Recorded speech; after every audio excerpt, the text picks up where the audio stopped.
So I want you to imagine sitting down to play like a really high-stakes board game. Okay, I'm picturing it. Right. And everyone at the table is just intensely focused. I mean, they're moving their pieces, they're rolling the dice, and they're carefully collecting these little stacks of currency. Yeah, exactly like how most of us approach our careers. Exactly. But as you watch this game unfold, you slowly realize something kind of unsettling. Which is?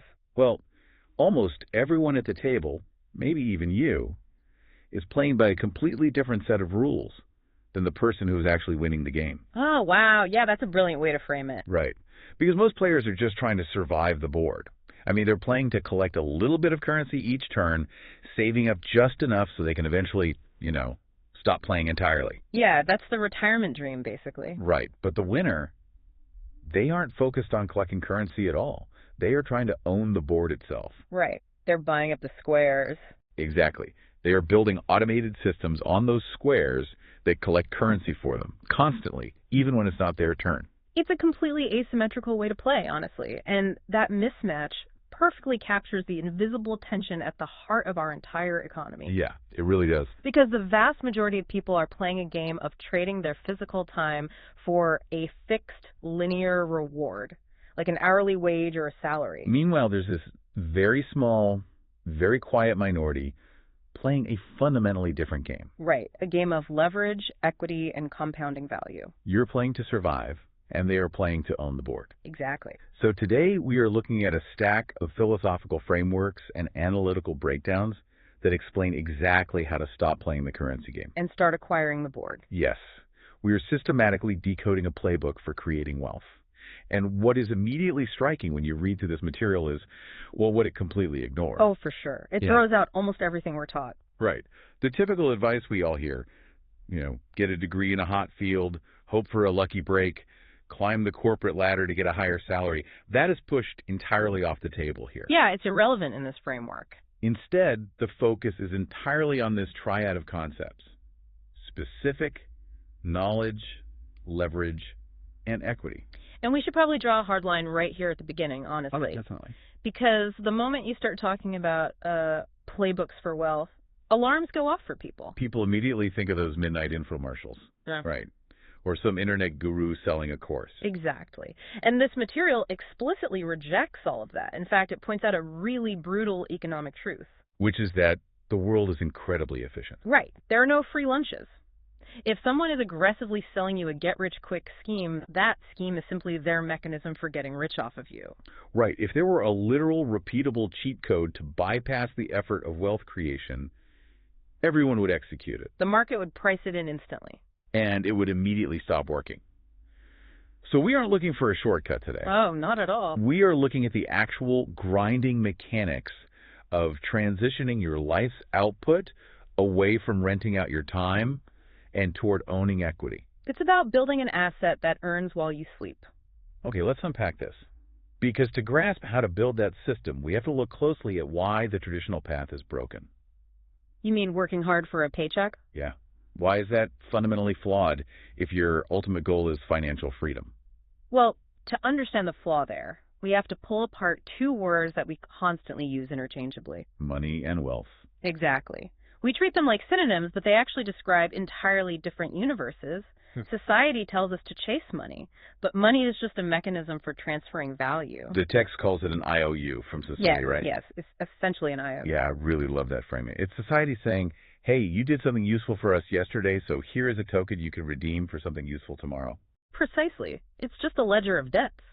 But wealth is an entirely different concept. Wealth isn't a static token you hold in your pocket. It's dynamic. Right. Wealth is the factory running 3 shifts with robotic arms cranking out products while the owner is on a different continent. Or a computer program, like a piece of software, executing millions of commands at 3 in the morning, serving customers across the globe. Exactly. Wealth is a portfolio of assets that are constantly working and compounding. It's what earns while you sleep. And the distinction is vital, I think, because the ultimate purpose of accumulating this wealth isn't the superficial stuff. No, it's not about buying yachts or fleets of luxury cars. Those things psychologically become incredibly boring very quickly anyway. They really do. The ultimate purpose of wealth is simply freedom. Freedom to wake up when you want. Freedom to choose who you interact with, Freedom to not have a boss. It's about becoming a sovereign individual. Yes. And when you define wealth as freedom, the illusion of the salary job just completely collapses. Because in a salary job, no matter how prestigious it is, your inputs are permanently chained to your outputs. Right. You put in an hour of physical or mental presence, and you receive an hour's worth of IOUs. But the second you stop, when you sleep, when you take a vacation, or when you inevitably age and retire, the earning mechanism grinds to a complete halt. Okay, wait. I have to push back here because I know exactly what someone listening to this deep dive is thinking. Sure, go ahead. What about the ultimate high-status jobs? Think about like a top-tier cardiac surgeon or a corporate lawyer billing $1,000 an hour. Right, the pinnacle of success in society's eyes. Exactly. They save lives or they negotiate billion-dollar mergers. They are phenomenally compensated. Are you telling me they're trapped? They are highly compensated, absolutely. But they are still trapped in the exact same fundamental mechanic. How so? To illustrate this, think about the challenge of getting water to a village. The traditional job renting your time is like carrying buckets of water from the river to the village. Now, as a cardiac surgeon, you don't just have a regular bucket. You have the biggest, most technologically advanced, beautifully crafted bucket in the world. So you're carrying a massive amount of water per trip. Right, and the village pays you handsomely for it, but you are still carrying buckets. Ah, I see. If the surgeon gets sick, the village gets no water. Exactly. If the surgeon's physical hands aren't inside the operating room, the earning goes to zero immediately. Wow. Owning equity, which is actual wealth, is the equivalent of building a pipeline from the river to the village. But building a pipeline is agonizing, right? Well, it requires a massive amount of upfront, uncompensated effort. You might bleed and sweat in the dirt for 5 years laying pipe without a single drop of water to show for it. Or a single dollar. It looks like a terrible deal compared to the guy getting paid every day to carry a bucket. It does look terrible at first, but the moment that pipeline is finished and the valve is turned, the water flows 24/7. It flows whether you are awake, asleep, or sitting on a beach somewhere. Right. No matter how big or shiny your bucket is, you still have to wake up and physically carry it. To escape the trap, you must build a pipeline.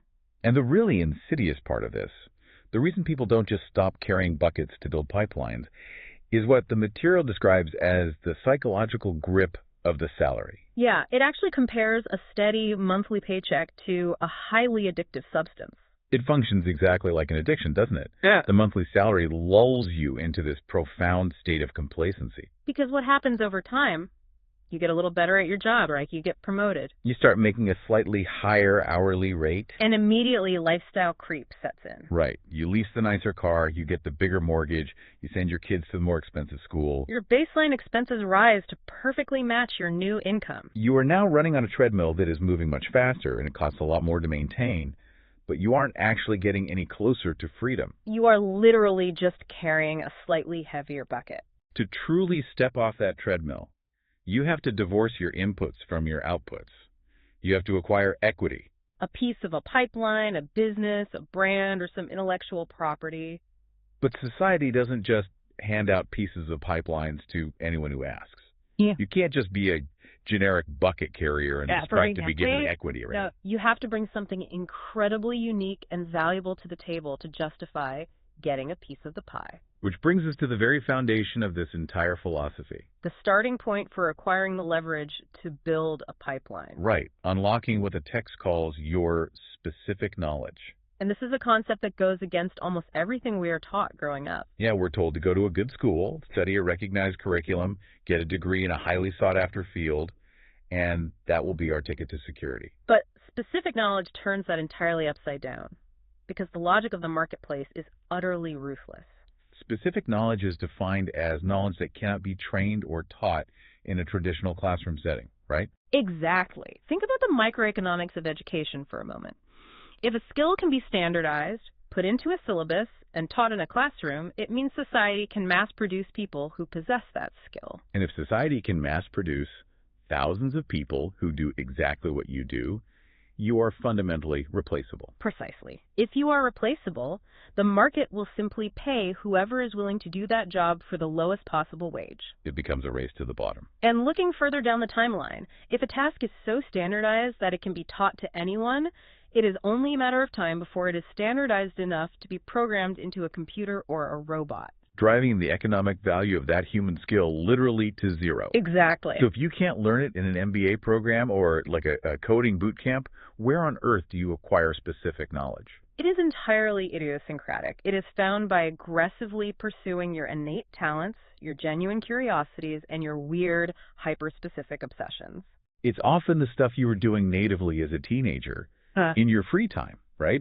The thing that comes so easily to you that you don't even recognize them as skills. Yeah, it's a complex, unreplicable combination of your unique DNA, your specific upbringing, and the way your brain naturally pattern matches in complex environments. There is an amazing illustrative anecdote in the material about this very thing. Oh, the pizza parlor story. Yes. So the speaker in the source material is recalling a time when he was trying to figure out what his own specific knowledge was. Right. Now, as a teenager, he was completely obsessed with the idea of becoming an astrophysicist. In his mind, the scientist was the absolute pinnacle of human achievement. But then his mother says something. Yeah. One day, his mom is standing in the kitchen, and she casually mentions that he's obviously going to go into business. And he is completely shocked and offended by this. Right. But she had observed something he was completely blind to. She pointed out that every single time they walked down the street together, he would obsessively, almost involuntarily, critique the local pizza parlor. He'd analyze why they were selling slices instead of whole pies. Yes. Why they priced the toppings a certain way, how the flow of the ordering line was wildly inefficient. What's fascinating here is that he was naturally pattern matching business systems. Exactly. His specific knowledge wasn't astrophysics at all. It was his innate, unforced ability to absorb massive amounts of data, obsess over business models, and communicate those inefficiencies. He was doing the work of a business analyst for fun without being paid, just because his brain couldn't stop doing it. His mother saw this specific knowledge manifesting long before he even had a name for it. And that highlights the most crucial test for specific knowledge. The material states that specific knowledge feels like play to you, but it looks like grueling work to everyone else. Feels like play, looks like work.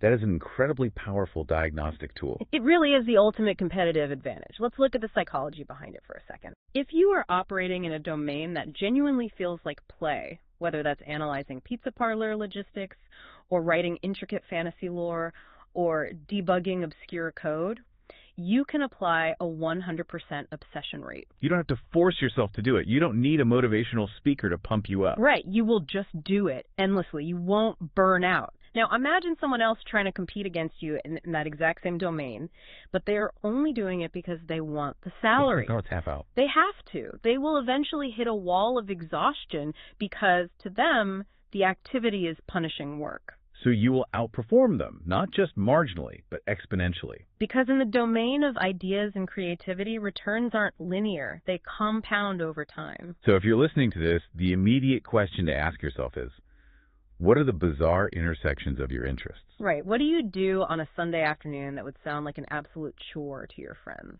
Because it is rarely just one singular, isolated skill. The text brings up Scott Adams, the creator of the Dilbert comic strip, as a prime example of this intersection. It's a perfect case study. I mean, Scott Adams has openly admitted he is not the greatest artist in the world. He isn't the funniest comedian in the world either. And he certainly wasn't the most brilliant corporate business executive in the world. If he tried to compete on just one of those axes, he would have failed miserably. He would have been replaced by a better artist or a better comedian. But he realized he was in the top 25% of all three of those categories. He combined decent drawing skills, a good sense of humor, and a deep, specific knowledge of corporate bureaucracy to create Dilbert. That intersection is his specific knowledge. It is entirely unique to him, completely unreplicable, and it allowed him to build a massive compounding asset. Okay, so you dig deep, you figure out your weird intersection of skills, and you find your specific knowledge. But let's be pragmatic here. You could be the most brilliantly unique person on the planet, sitting in your basement, analyzing the world flawlessly. But if society doesn't know you have this knowledge, you are invisible. You have no leverage, and you certainly aren't getting any equity. That is the necessary next step, and it is the one that paralyzes most people. You have to attach your name to your knowledge. You have to step out into the public square.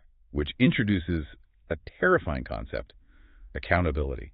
The playbook argues that to get equity, you must take business risks under your own name. But our entire culture is wired to prevent this. Yeah, we're socially conditioned to blend in, to hide in the middle of the herd. The material actually references an Australian phrase, the tall poppy gets cut down.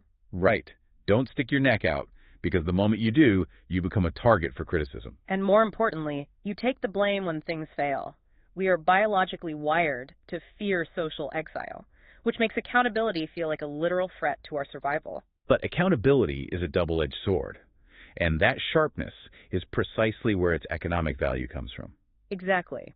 When you put your name on a project, a business, or a piece of art, you are voluntarily absorbing the downside risk. You are taking the brunt of the failure, the public humiliation, and the financial loss if it collapses. Society recognizes that you are buffering the risk for everyone else. And because you absorb that massive downside, society rewards you disproportionately with the upside when things go right. You get the credibility, you get the outsized financial reward, and you get the equity. This is where the material provides a phenomenal, highly detailed case study about the real estate industry. Yeah, mapping out exactly how accountability and leverage scale together. It moves this whole abstract philosophy into concrete reality. Let's walk through this ladder, starting at the very bottom, where there is zero accountability. Okay, at the bottom of the real estate ladder, you have the day laborer on a construction site. Let's look at their microeconomics. They show up, and a foreman tells them to dig a trench or carry lumber. They are applying almost zero specific knowledge. Practically anyone able-bodied can be trained to do it in an afternoon. Right. They have zero leverage. Their output is strictly limited to the physical calories they can burn in a single day. But most importantly, they have zero accountability. Right. If the house is built off-center, or if the foundation cracks 3 years later, no one goes looking for the guy who carried the lumber. He is completely shielded from the risk. Exactly. But the price of being shielded from risk is that you have zero pricing power. Because they have no specific knowledge, no leverage, and take no risk, the market pays them the absolute minimum hourly wage required to get the job done. No, they are perfectly replaceable cogs in the system. So we step one rung up the ladder, we move to the general contractor. The general contractor changes the dynamic completely. They are hired by a homeowner to renovate the house. They possess a degree of specific knowledge, they understand local building codes, they know how to sequence the trades, they know which suppliers are reliable. They have introduced a form of labor leverage because they have a team of people, like the day laborer, working for them. But the critical shift is accountability. The contractor looks at the homeowner and says, I will take responsibility for delivering this finished project for $100,000. They're capping the homeowner's risk and taking it onto their own shoulders. Yes. And if the contractor manages their time perfectly, sources materials efficiently, and completes the job for $70,000, they pocket the $30,000 difference. They have generated a profit margin, a form of equity in the project, because they took the risk of execution. Of course, if they mess up and it costs $120,000, they eat the $20,000 loss. The accountability cuts both ways. Okay, so the contractor is taking execution risk. Right. But the ladder goes much higher. Let's look at the property developer. The developer operates in a totally different stratosphere of risk and reward. The developer doesn't just manage the building, they orchestrate the entire reality of the project. They need deep, highly honed specific knowledge to analyze demographic trends, predict which neighborhoods will appreciate, and navigate complex zoning laws. They employ massive capital leverage, taking on millions in debt to buy the land. They use labor leverage by hiring dozens of general contractors, but their accountability is absolute. If the market crashes halfway through the build, the day laborer still got his hourly wage. The contractor probably still got paid for his milestones. But the developer goes bankrupt. The developer's name is on the loan. They absorb the existential risk of the project. But because they took all the risk, brought the capital, and applied the specific knowledge, the upside is astronomical. They don't just make a contractor's 20% margin. If they are right, they might turn a $500,000 empty lot into a $5 million apartment complex, pocketing millions of dollars in wealth creation. The reward scales linearly with the accountability. But the material doesn't stop there. It takes this ladder to the absolute extreme. It introduces the tech real estate founder. Right. This is where we see the ultimate synthesis of the playbook. Imagine an individual who deeply understands the friction of the real estate market. That's their specific knowledge. They decide to fix it by taking maximum public accountability. They found a company, put their name as CEO, and take on millions in venture capital. They use labor leverage to hire the smartest engineers on the planet. And crucially, they deploy code leverage to build a platform. Think of a Zillow or an Airbnb. They aren't building a physical house. They are building a digital pipeline for the entire industry. Exactly. Because they've combined highly unique specific knowledge, absolute public accountability, and infinite digital leverage, the scale of the out tower detaches from physical reality. The upside isn't millions, it's billions. It's the exact same fundamental industry shelter and real estate, but the difference in wealth creation between the day laborer and the tech founder is dictated entirely by those three things. How much specific knowledge they applied, how much accountability they assumed, and how much leverage they wielded. This latter perfectly illustrates a foundational concept in microeconomics that the text leans heavily on: the principal-agent problem. It is the core conflict in every organization on earth, isn't it? The agent is the employee. The principal is the owner. And because human psychology is driven by self-interest, the agent's incentives are almost always misaligned with the principal. Let's break that down. How does the employee's psychology actually operate here? If you are a salaried employee, your ultimate incentive is to protect your salary while minimizing your physical and mental exertion. You want to look good to your manager. Right. If there is a hidden shortcut that saves you 3 hours of work but slightly degrades the long-term quality of the product, the rational agent takes the shortcut. Their salary is guaranteed regardless. But the principal, the owner of the equity, is lying awake at 3 a.m. terrified of that exact shortcut. Because the principal absorbs the cost of that degraded quality. The principal's wealth is entirely tied to the ultimate success of the entity in the marketplace. When you actively choose to take accountability, when you put your name on the line and demand equity, you are forcefully upgrading yourself from an agent to a principal. You are aligning your personal incentives with the absolute, unvarnished truth of whether the endeavor succeeds or fails. It makes me think of the old, brutal traditions of maritime law. The captain goes down with the ship. Yeah, to a modern ear, that sounds insane. Nobody wants to drown. But that absolute, undeniable accountability is the exact mechanism that ensures the captain is hypervigilant about the weather, the crew, and the hull of the ship. It is why the captain is allowed to steer the ship in the first place. And why the captain receives the lion's share of the treasure when they reach port. If you want the treasure, you have to embrace the very real possibility of going down with the ship. It's a perfect encapsulation of the mindset. You have to be willing to sink. And once you have cultivated that specific knowledge, and you have publicly raised your hand to say, I am the captain, I take the risk, society is finally ready to hand you the machinery to multiply your efforts. This is where we cross the threshold into force multipliers. Okay, so you've put your name on the line and taken all the risk. But there's still only 24 hours in a day. If you're acting alone, your physical output is fundamentally capped. How do you break that biological ceiling? You need leverage. The material breaks down the evolution of leverage in a way that is incredibly clarifying.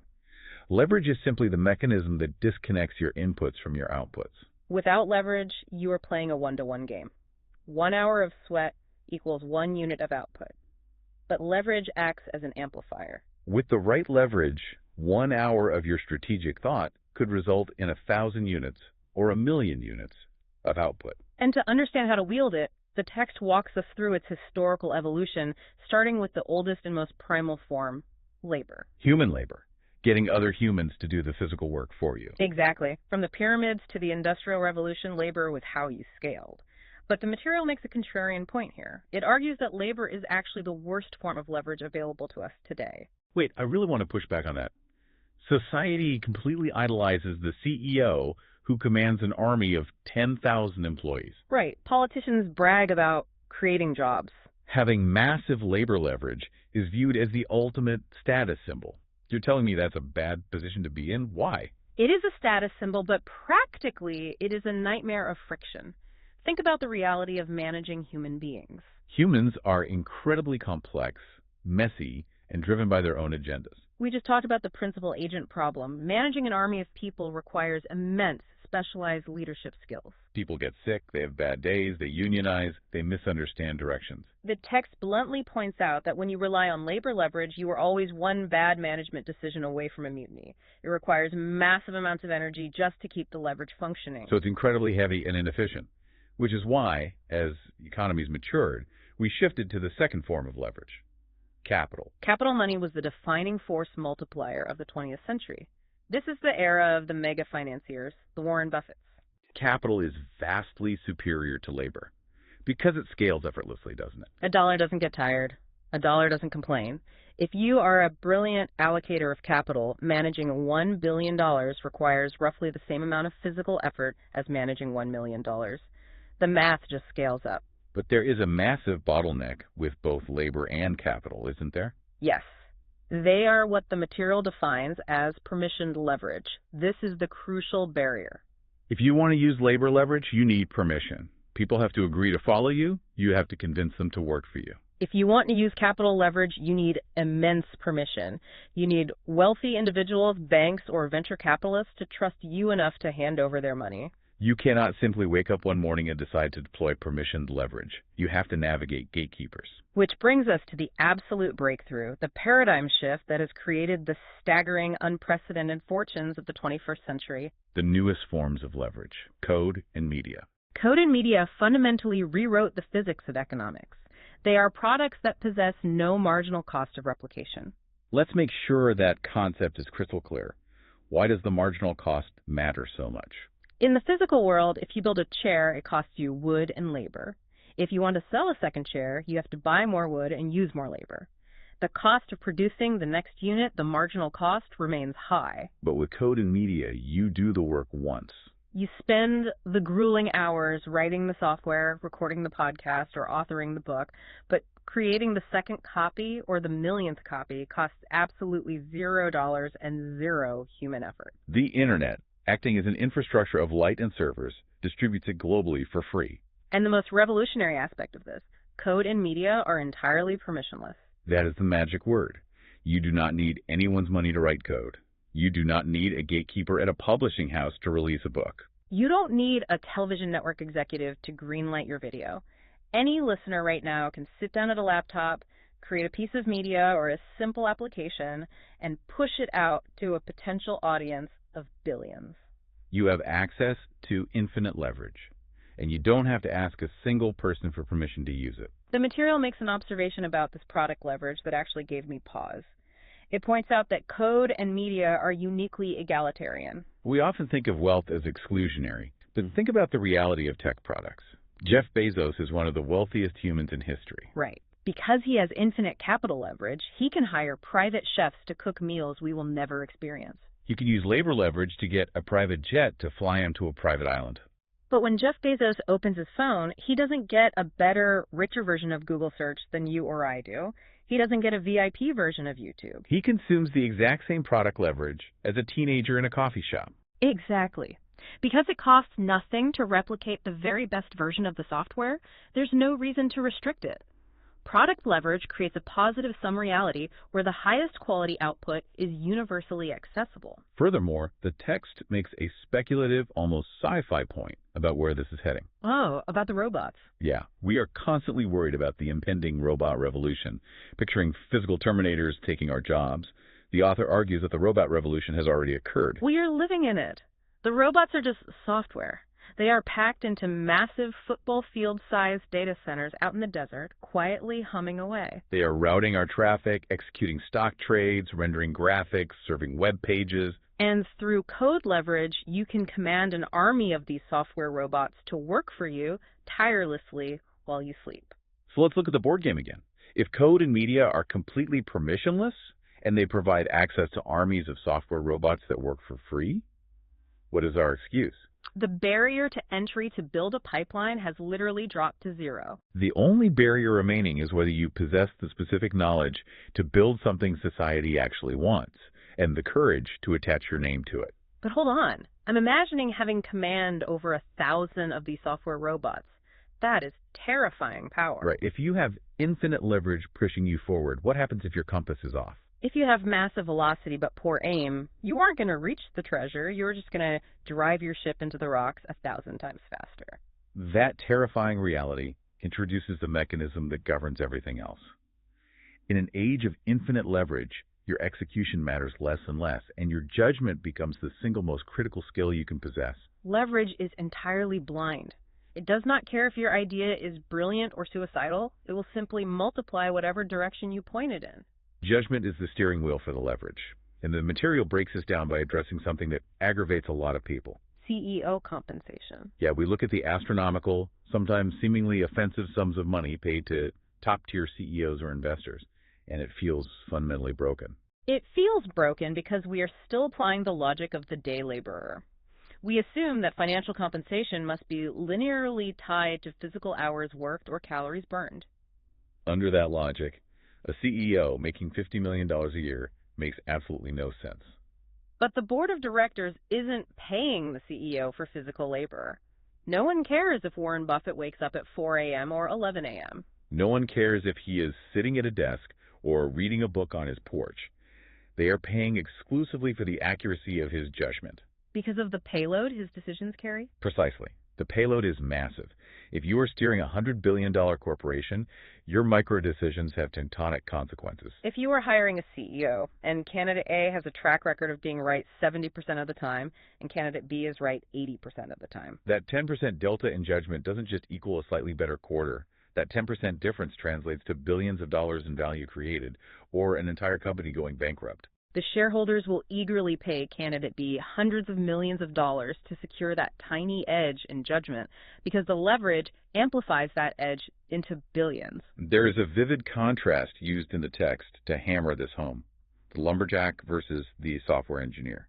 It's the perfect illustration of low versus high leverage environments. Let's look at the lumberjack. The lumberjack is operating in a very low leverage environment. It's just a human and an axe. The absolute most elite, physically gifted lumberjack on Earth might be able to chop down 3 times as many trees in a day as the worst lumberjack. The variance in output is strictly capped by human biology.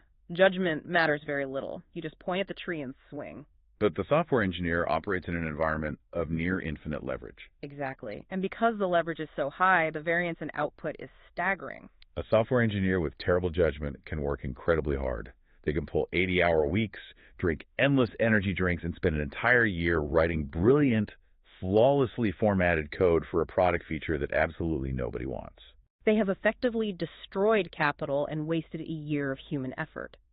Or worse, their bad judgment leads them to write a vulnerability that gets the company hacked, destroying millions in value. Conversely, an engineer with exceptional judgment might see an inefficiency, spend 3 weeks writing a simple, elegant protocol, and deploy it. That protocol might streamline a process that saves the company $100 million a year. If we connect this to the bigger picture, when inputs and outputs are entirely disconnected by leverage, raw effort becomes a secondary concern. Judgment is the only barrier separating catastrophic failure from extraordinary wealth creation. This entirely reframes the modern obsession with hustle culture, doesn't it?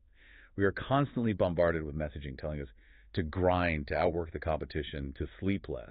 But if you are grinding away in the wrong direction, you are just accelerating your own demise. Working hard on the wrong thing is worse than not working at all. You have to develop the judgment to know what is actually worth your time. Which naturally forces the ultimate question: how do you acquire this judgment? How do you build specific knowledge? You can't download it. You can't buy it. The material is very clear that acquiring these traits is the work of a lifetime. Which leads us to the mechanics of the long game. The formula requires time, people, and compound interest. We usually only hear the term compound interest in a strictly financial context. You know, the advice to put your money in an index fund and let it sit for 30 years so the interest earns interest. But the playbook applies the mathematics of compounding to every facet of life because it is a universal principle of iterative systems. All the immense returns in life, whether we're talking about financial wealth, profound relationships, or D-specific knowledge, come from the tail end of a compounding curve. The text advises that you must play iterated, long-term games, and you must play them with long-term people. Let's talk about the friction in relationships. Why does playing long-term games with the same people matter so much in business? Think about the friction of a first-time transaction. If you and I do business for the first time, we have to draft massive contracts, hire lawyers, negotiate terms, and constantly monitor each other. Because there is zero established trust. It is incredibly inefficient. But if we play a long-term game, if we have done ethical, successful business together for 20 years, the friction drops to zero. We can do $1 million deal on a handshake over coffee. We can move faster, take bigger risks, and build larger assets because the trust has compounded. But to achieve that, you must be ruthlessly selective about who you let onto your board. The material actually provides a highly specific 3-part checklist for filtering the people you play these long-term games with. You need to look for high intelligence, high energy, and high integrity. And the order of operations there is vital. You need high intelligence because if your partner isn't smart, they will inevitably steer the ship into the rocks no matter how hard they row. You need high energy because the world is filled with brilliant, highly intelligent people who lack the drive to actually execute anything. They're great at theorizing, but terrible at building. That the absolute bedrock, the non-negotiable trait, is high integrity. Because if they possess high intelligence and high energy, but they lack integrity, well, you have just partnered with a highly efficient predator. A smart, energetic person with no moral compass will simply use their intellect and drive to figure out the fastest way to cheat you and strip the equity from the project. In a long-term game, a lack of integrity is a fatal contagion. The author of the text uses a very distinct analogy to illustrate the mindset required for these long-term games, contrasting it with short-term, zero-sum thinking. They use a metaphor about baking a pie. Now, the text uses a pretty sharp political metaphor here, describing socialists showing up at the end of the bake with guns to demand a slice of a pie they had no hand in making. Right. Regardless of where you fall on the political spectrum, the underlying economic mechanism the author is pointing at here is the fundamental difference between wealth creation and rent seeking. Yes, the core economic concept being illustrated is positive sum versus zero-sum environments. In a long-term game, the players are focused on a positive sum outcome. They're in the kitchen together, combining their specific knowledge and leverage to bake a massive pie. The focus is on expanding the total resources available, ensuring everyone gets a massive slice because the whole pie is growing. Wealth creation. Exactly. But in a short-term game, the players suffer from zero-sum thinking. They don't believe the pie can grow. So instead of baking, they spend all their energy fighting over how to slice the existing pie. They believe that for them to win, someone else must lose. The playbook argues that to build real wealth, you must completely abandon zero-sum environments. You must become a maker, associating only with other makers. Okay, we have covered a massive amount of conceptual ground. We have specific knowledge, accountability, leverage, judgment, and compounding long-term games. How do we pull all of this abstract machinery together into a single executable directive? The speaker in the text synthesizes the entire philosophical framework into just 2 words: productize yourself. I see that phrase, and honestly, it sounds a bit like empty corporate jargon. What does that actually mean in the real world? It sounds like jargon, sure, but it is actually a brilliantly dense encapsulation of the entire formula. Let's split it down the middle. Go ahead. Yourself captures the entire first half of the equation. Yourself is the deep excavation of your specific knowledge, your weird obsessions, your unique childhood influences, your innate talents. And yourself represents the accountability. Yeah. Your willingness to step out of the crowd, put your real name on the line, and accept the consequences of your ideas. So yourself is the payload, Yeah. and Productize is the delivery system. Exactly. Productize is the application of leverage. It is taking that highly unique yourself and packaging it into an asset that exists outside of your physical body. You write the software, you record the media, you structure the business protocol. You are taking your unique judgment and stamping it into a medium that can be replicated and scaled infinitely without you having to wake up and carry the bucket. Productize yourself. It is a phenomenal synthesis. But understanding the mechanics of an engine doesn't mean you know how to drive the car. Actually executing this playbook requires a violent shift in your personal psychology. You have to completely rewire how you interact with the world and how you value your own existence. This psychological rewiring is often the point of failure for most people. The material details several necessary psychological shifts, but the most foundational is how you price your own time. The directive is that you must establish an aspirational hourly rate for yourself, and it must seem completely, almost comically absurd. The author shares a personal story here. He talks about deciding that his time was worth $5,000 an hour. And he set this rate long, long before he had any actual wealth or success. $5,000 an hour. To anyone else, that sounds like pure delusion. It sounds arrogant, but the internal logic is brutally pragmatic. The principle is this. If you do not place a massive premium on your own time, society will gladly price it at zero and consume it all. By mentally enforcing a $5,000 an hour rate, you fundamentally alter your decision-making matrix. It forces you to protect your cognitive bandwidth. Let's look at the micro decisions of daily life. Are you going to spend an hour on the phone arguing with a plumber over a $50 overcharge on a bill? If my time is worth $5,000 an hour, that argument just cost me $5,000. It's a massive net loss. Exactly. Are you going to spend 2 hours driving across town, waiting in line, and driving back just to return a defective $30 item to Amazon? No, I throw it in the trash and move on. It forces you to realize that your high-output, creative mental energy is your absolute most precious resource. You only have a few peak hours of it a day. If you burn that cognitive energy nursing petty grievances, returning cheap items, or doing tasks you could pay someone else minimum wage to do, you have no fuel left to apply to your specific knowledge. You have no energy left to build the pipeline. The rule is absolute. If you can outsource a task for less than your aspirational hourly rate, you must outsource it or simply ignore it. I can see how that creates the necessary focus. But this level of obsession leads to what the text calls the paradox of the entrepreneurial schedule. When you successfully transition off the salary treadmill, when you are fully engaged in productizing yourself, the traditional boundaries of human life completely dissolve. You no longer have weekends. You don't have clocking out at 5 p.m. The work is always running in the background of your mind because it is an extension of who you are. The boundaries dissolve because you are no longer an agent serving a principle. You are the principle. But the flip side of that intense reality is that you also no longer experience work in the traditional soul-draining sense. Because you are operating in the domain of your specific knowledge. It feels like play. Exactly. The physical exhaustion might be there, but the existential dread of the bucket carrier is gone. It becomes a manifestation of your innate curiosities. I have to pause here and advocate for the listener who might be feeling a bit overwhelmed. What about the person who hears all this and says, look, I don't want to be a billionaire. I just want a balanced life. Right. I want to do my job, spend the weekend with my kids, maybe take a nice vacation once a year, and not be consumed by building infinite digital pipelines. It is a vital question, and the source material doesn't shy away from it. It explicitly acknowledges that a peaceful, balanced life is a wonderful goal. If you want to keep your expenses incredibly low, avoid the rat race, and find joy in the simple, quiet moments, that is a highly successful way to live. But we must be clear about what we are studying today. This specific playbook is not about finding balance. It is explicitly about the mechanics of wealth creation. And wealth creation is an extreme sport. It is an extreme sport that demands extreme trade-offs. You cannot achieve outsized compounding returns with average, perfectly balanced inputs. You are trading the psychological comfort and predictability of the bounded salary for the chaotic, boundless, often terrifying pursuit of equity and leverage. The path is not designed for everyone.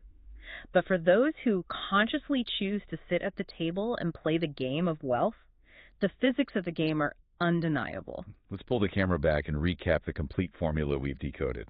If you want to escape the trap of renting your time, you must stop carrying buckets and start building pipelines. To do that, you must excavate your specific knowledge by following your weirdest, most genuine obsessions. You must have the courage to step out of the crowd and take accountability under your own real name. You must apply permissionless leverage learning to code, or utilizing media to multiply your efforts while you sleep. You must relentlessly protect your cognitive bandwidth and refine your judgment, because judgment is the steering wheel for your leverage. And you must execute this entire strategy over a long time horizon, playing positive-sum games with highly intelligent, high-energy, and high-integrity people. You must, in the end, productize yourself. That is the complete, unfiltered mechanics of the wealth creation engine. And as we close this deep dive out, I want to leave you with a thought that extends beyond the text, something to consider as you watch the news tomorrow. We talked earlier about the brutal economic reality that if a task can be standardized, a robot will eventually be built to do it. Well, we're no longer talking about the future. We're watching this happen in real time with artificial intelligence. Large language models and AI systems are rapidly commoditizing traditional white-collar labor. They're doing data analysis, they are writing marketing copy, they're even writing basic code. The floor is falling out from under the safe, salaried worker at an unprecedented speed. The leverage of code is beginning to write its own code. Exactly.